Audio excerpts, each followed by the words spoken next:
Hello and welcome to Spookies, Hunting for History. I'm Stephen. And I'm Becky. And today we're off to see the Dwarfie Stane in the Orkney Islands. And what do I mean by Dwarfie Stane? Well, I don't mean a Spain made by a dwarf, sadly. No, Stane is just another way of saying stone here in Scotland. So it's the Dwarfie Stone to some. As I mentioned, it's located on the Orkney Islands, specifically Hoy, all the way the north of Scotland. This was actually the most northern we'd been in our whole lives, which is pretty cool. And if you're a regular to the channel, you'll know we'll be travelling from Edinburgh, so it's quite a drive, involving 2 ferry trips. So we decided to stay in Stromness on the mainland of Orkney for a couple of nights, which is where you've seen us wandering around on these wee clips. And we stayed here so we had a base and could go and visit the Dwarfie Stane. But hang on, how did we even get here? Well, as I said, we had to get a ferry, and that was quite an experience in itself.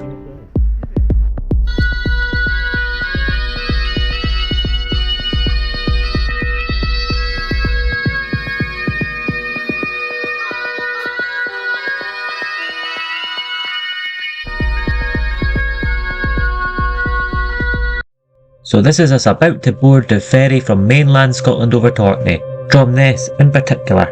And check out the size of those wind turbines on the way past. At least that's what we thought they were.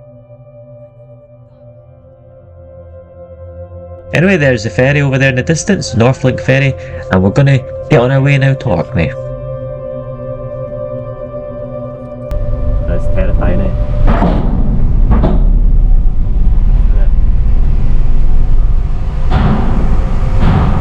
Round like the in a boat.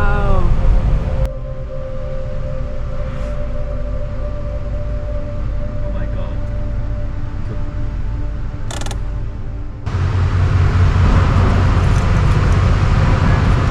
It doesn't feel right. No. Where do we go? Oh, stairs to passenger decks. Let's go. So we thought we'd share a couple of clips of this journey just because it was such a good one. So here's a couple of quick ones showing what it's like on board the ferry before we arrive. Ladies and gentlemen, on behalf of the ship's company and Northlink Ferries, welcome on board the Hamna boat. This vessel is built and equipped to the highest standards, and we wish you to have every comfort and care during your time with us.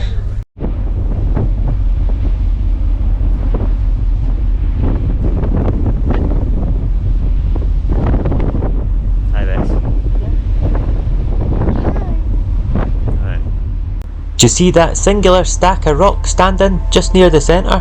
That's known as the Old Man of Hoy, and that is actually Hoy, the island over there, where we're going to be seeing the Dwarfie Stane very shortly. First though, we need to finish this ferry journey and get to Stromness so we can rest for the night.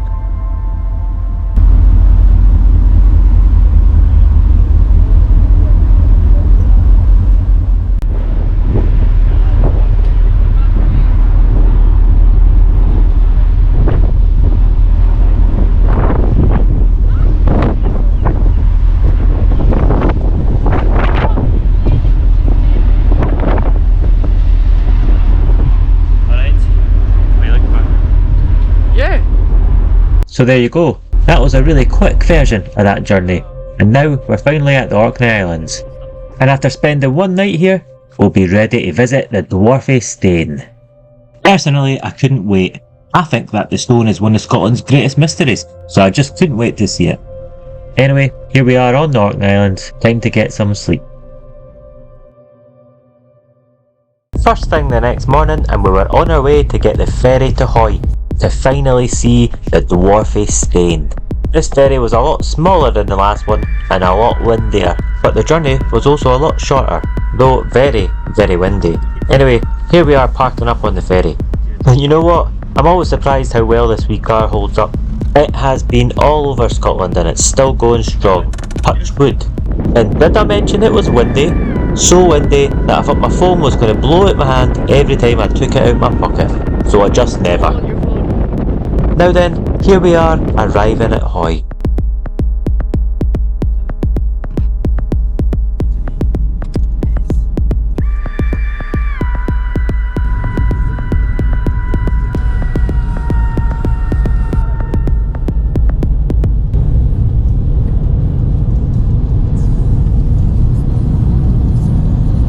Look at that view, right, and let me tell you, there's plenty others like it coming up. But right now, we're on our way to see the Dwarfie Stane, and actually, we're just about there.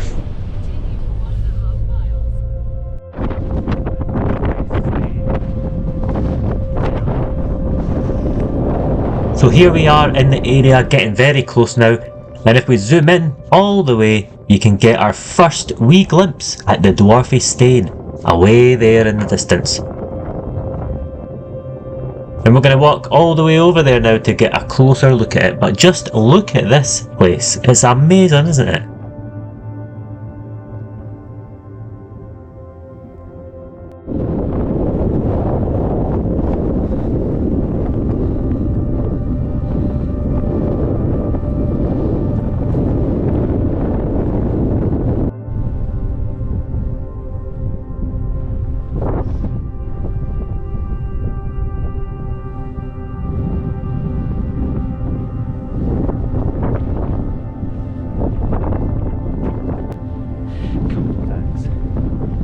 Eventually, after travelling all those miles, we've finally made it to the legendary Dwarfie Stane.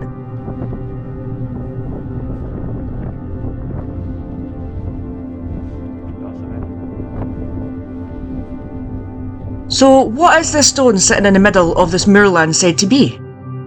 The mainstream explanation is that it's a rock-cut chambered tomb, thought to be the only known prehistoric rock-cut chambered tomb in the UK. It's said this Neolithic tomb resembles those found in the Mediterranean and was built from extremely compact old red sandstone. There was also once a stone block in the entrance, the same one you can see lying in front of it today. The stone's name likely comes from legends that dwarfs once lived there. In the 1822 novel The Pirate by Sir Walter Scott, the famous Scot whose monument we climbed in our Old World Edinburgh 2 video, the stone is featured as the home of Trolloyd the Dwarf. Interestingly, earlier tales say the stone was made by giants. The earliest known mention of the stone is from Joe Ben's 1529 Descriptions of Orkney, which tells of a giant and his pregnant wife who lived in the Stane and were trapped inside by another giant who plugged the entrance. It is said the trapped giant made a hole in the roof through which they escaped. Of course, this seems unlikely with the interior of the stone seemingly not big enough for two giants, but could their involvement be rooted in truth? Might dwarfs or other beings be responsible for the Stane's existence? Please share your thoughts in the comments. So there you go, there's the gist of it. And we're just completing our first walk round of the Stane at the moment, before we dig a little deeper into some of that stuff, as well as take a little closer look at some of the Stane.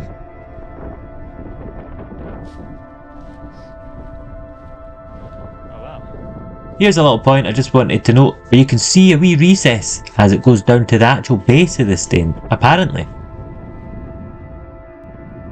And here we are back round at the front where we started, and there's Becky for size comparison. Incredible, right?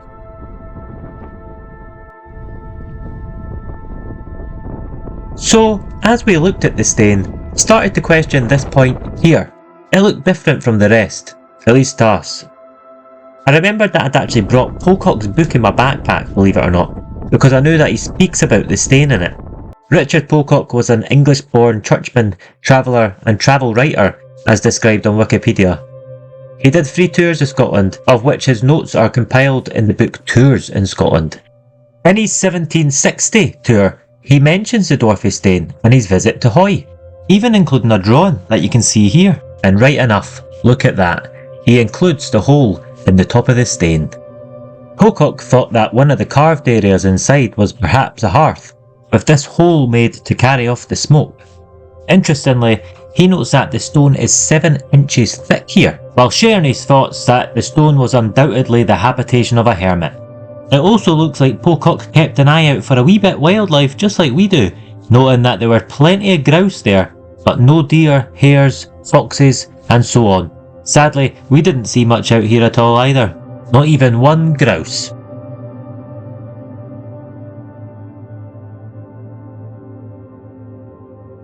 So, what is this then? Well, of course this is concrete, with it widely acknowledged to have been repaired in the 1950s.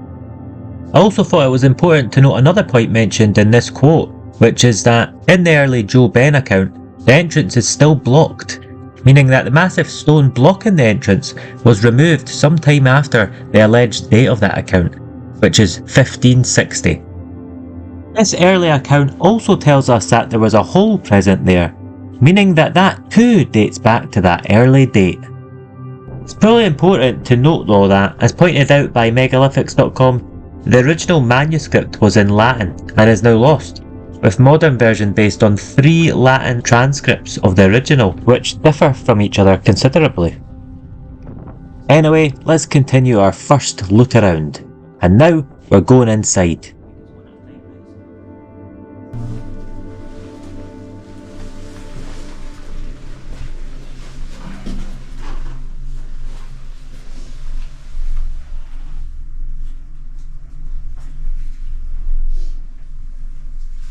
I wonder if Pocock's got a mention on it.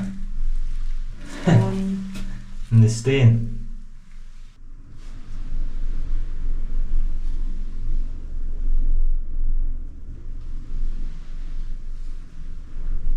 Definitely like a join mark. Cool though. I think it's amazing you can see all these little marks, seemingly construction marks from how it was made. It's alleged that they had to have used antlers or stones and things like that to hollow out this entire stone. What do you think? Could that have been true? Or could they have done it a different way? A way that we just don't know about? I mean, what even is this thing anyway? We just really don't know. Anyway, we're going to continue our look around this Stane and see what we can see. So we thought we'd take a wee look up here just because we saw a really big stone poking out the ground. And this one does look quite similar to the Dwarfie Stane, doesn't it? But not exactly. We thought we'd point it out anyway as it was just up the hill.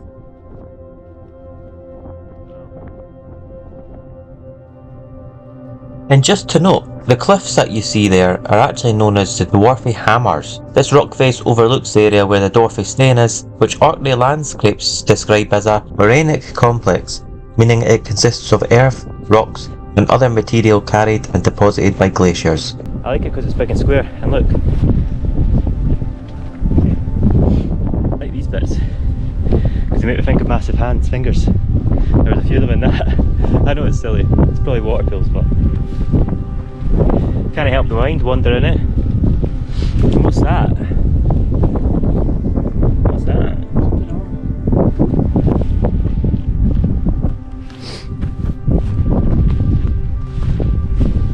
Wow.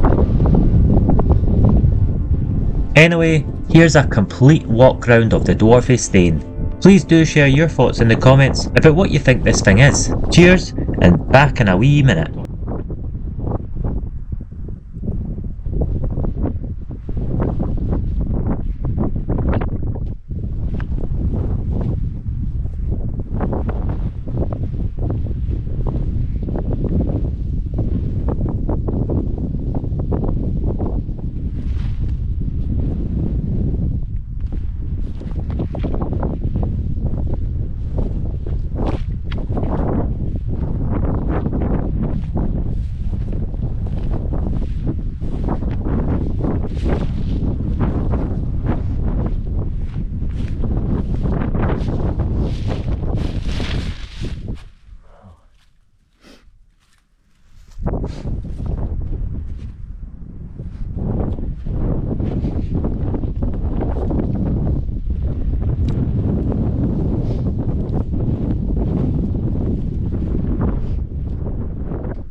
So I just wanted to jump back as we entered inside the Dwarfie Stane again, just to look at this stuff and question, what could it be? What do you think it could be for? I think it just takes the right person to see it, you know, similar to how Paul Cooks points out a lot of things that could be plumbing, due to him being a plumber. So please leave your thoughts in the comments, if you've got any thoughts on what this could be. This image from Wondermondo can give you an idea of what we're standing inside. You'll see the corridor coming in from outside, and there's the closing stone. You also see these two recesses on each side. It's these that I'm really curious, what are they? Or what were they? I feel like they must have had a purpose, a function of some sort. Perhaps this is just part of something much bigger. Or maybe it really is just a burial chamber with a hole smashed through the roof to steal the goods. What do you think?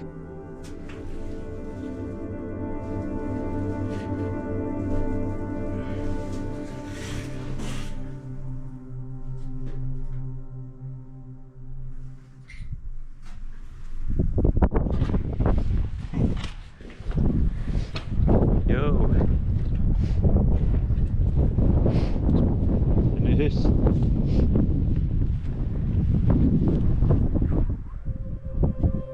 There you go, I hope you liked that walk around and it gave you some sense of what it's like to actually be there. Anyway, here's some pictures from the Dwarfie Stane, including one here with Becky, just to show you the size comparison between a person and the Stane itself. You can certainly see how it gets its name with the entrance being so small. It really makes me wonder. I'm not sure what to think of this one.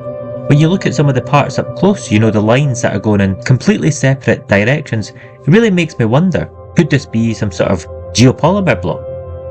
This picture here highlights some interesting points in my opinion. Now I'm no geologist, so I'm just saying what I see. But when I look at these lines, and the fact that they go right round the corner to the entrance, it really makes me wonder, were these lines made when the entrance already existed?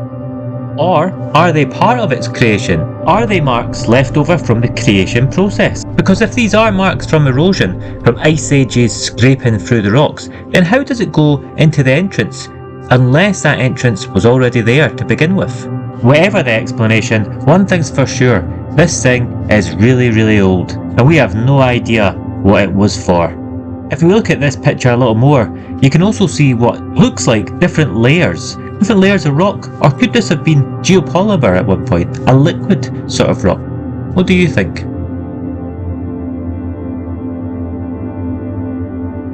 I also noticed these points that look like finger marks, perhaps even a footprint, though I am aware these are likely just erosion marks.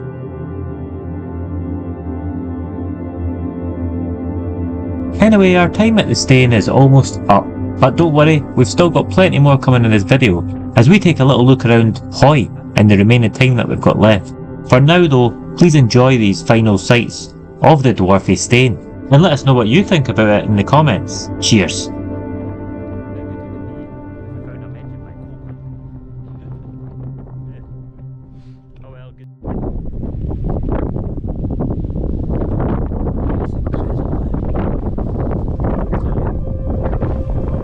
One thing I really wanted to highlight before leaving this area was this remarkable line here. It really makes it look like the ceiling section, or the roof section, is separate from the part underneath it. It makes it look like it's a separate piece of stone, a separate cast, if you know what I mean, suggesting that this could be an old and damaged structure, as I can imagine this continuing to run all the way across the entrance, and it just looks like it's been damaged a little. What do you think? I also think it's interesting to point out how the lines at the bottom part are going in a separate direction, sort of diagonal upwards, as opposed to that on the ceiling section, which seem a lot more straight, almost tilting downwards at the end. Just another thing to point out. Anyway, we really are about to leave the Dwarfie Stane now, and go and see what else we can find on this island, and the wee bit remaining time we've got left. What an area though, right? It really is such a mysterious place. I hope to be back one day and have a further look around. And it's the same, pretty much the same letter, isn't it? You go around. See this stuff? Look at all this stuff going on there. It's amazing, isn't it? Okay, bye Dwarfie Stane.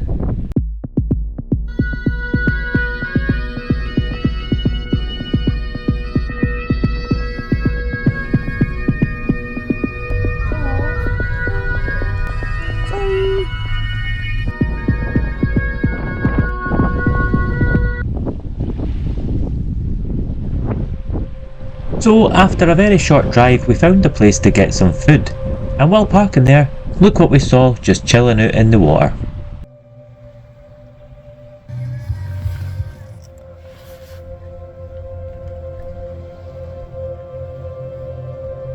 That's right, it's a wee seal, and there was a couple of them just chilling out there, floating around in the water. Anyway, we were really hungry, so we ran in to get something to eat at Beneffel Cafe before making our way to explore some more of the island. So stick around if you want to see some lovely sights. Oh, and 10 out of 10 by the way, one of the best bacon rolls I've ever had.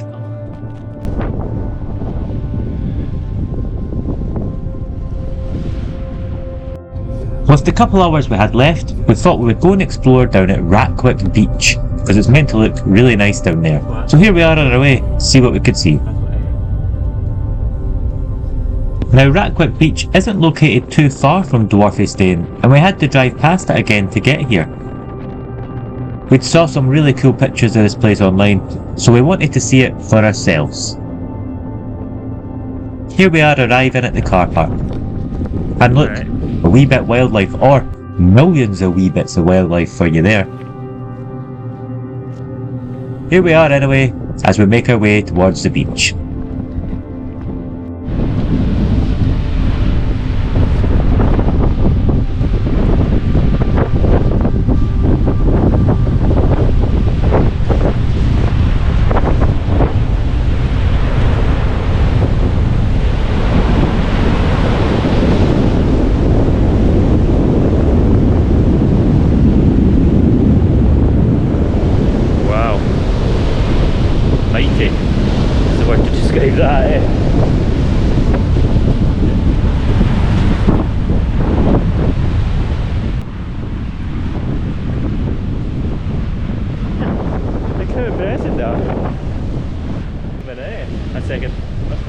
Look, seal! That's right, as we looked around this place, we noticed some more seals out in the water. Check this wee guy out. Amazing, right? Anyway, we saw a point that looked a bit like a cave, so we thought, let's take a walk over there and see what's happening.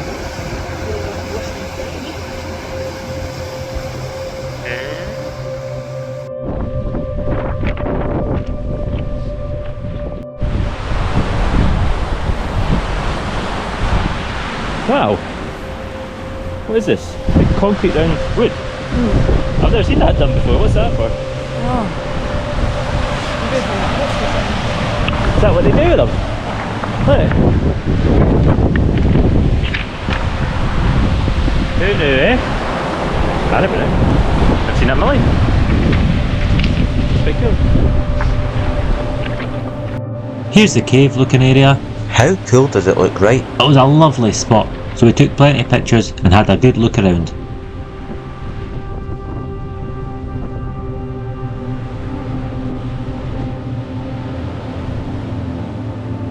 There's our friend the seal, straight ahead.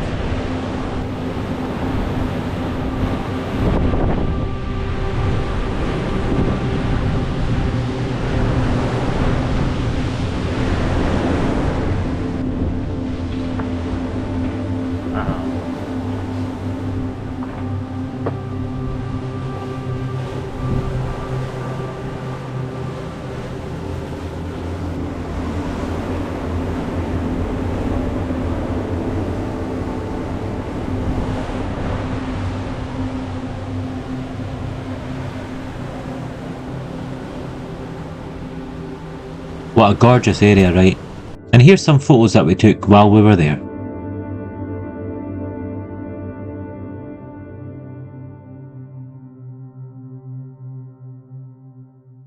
By this point, we really didn't have long left on the island, so we made the most of this spot before having to get back to the car and drive back to the ferry.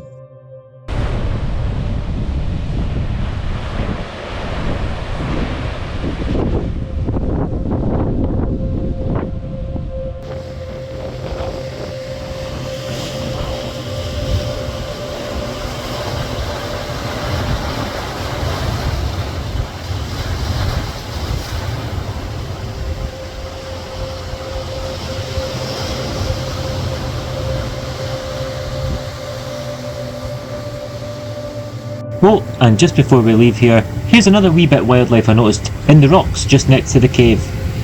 Check these wee critters out. Amazing, right?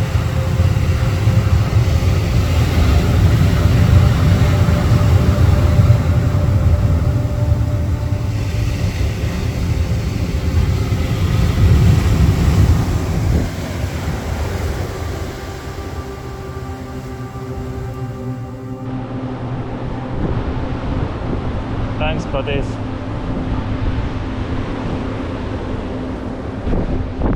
As mentioned though, sadly, this is us heading back to the car, taking in the last of these sights before we get going.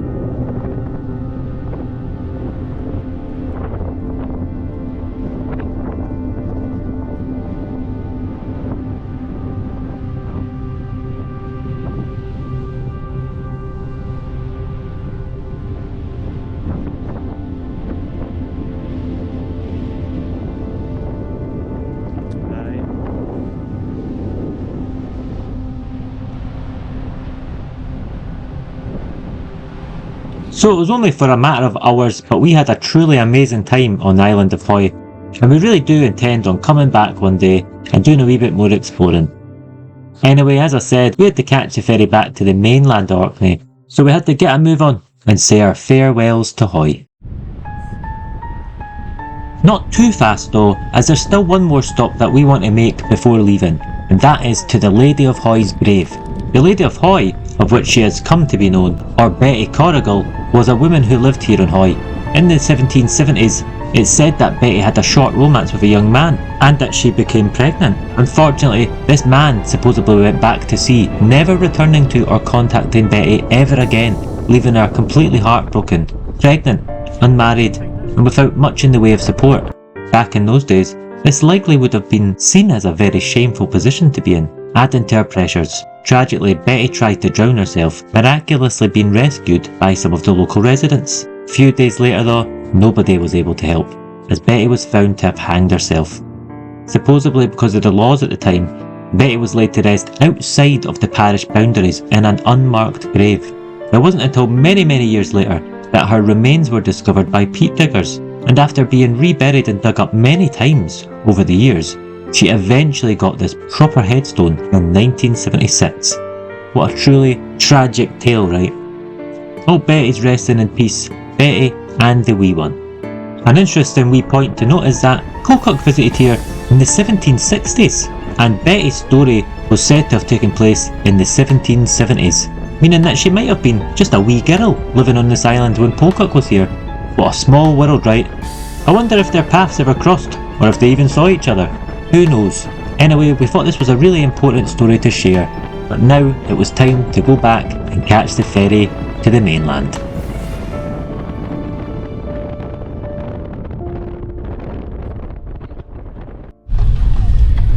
Going back to